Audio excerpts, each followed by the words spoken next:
Près de Lunel, Watertrax fabrique des robots de piscine. Enfin, de très gros robots. Raphaël Gaillard est le fondateur de Watertrax et le papa de Nessie.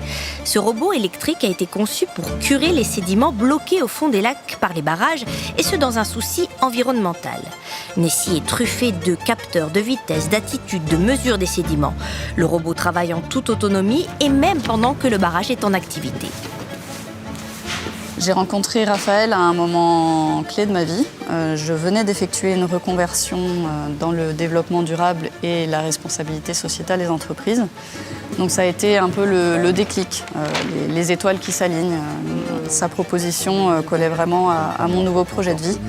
Ce qui m'a plu, c'est ce point qu'on a finalement en commun, de chercher à donner un sens à notre travail. C'est une entreprise qui a conscience de l'environnement et des bénéfices qu'elle peut lui apporter.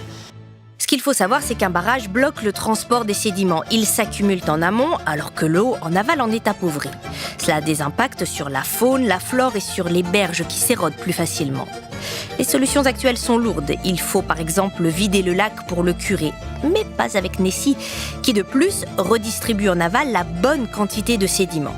Le robot est discret, silencieux et évite les pertes en eau.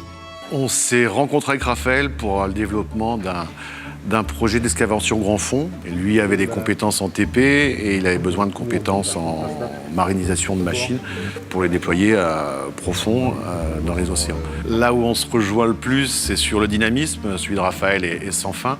Et on a une grande compatibilité d'humeur et une facilité de prendre les décisions qui est très confortable pour travailler sur des projets tels que Nessie. Si je devais qualifier Raphaël en 2 mots, je dirais qu'il est inspirant et qu'il a l'esprit d'équipe. En 2 mots, Raphaël, c'est dynamique et fiable. Nessie est opérationnel depuis 2021 et pourrait bientôt aussi draguer les ports d'Occitanie ou les lacs dans les Alpes. D'ici 2027, Raphaël souhaite embaucher 4 personnes chaque année pour la production d'une nouvelle machine par an.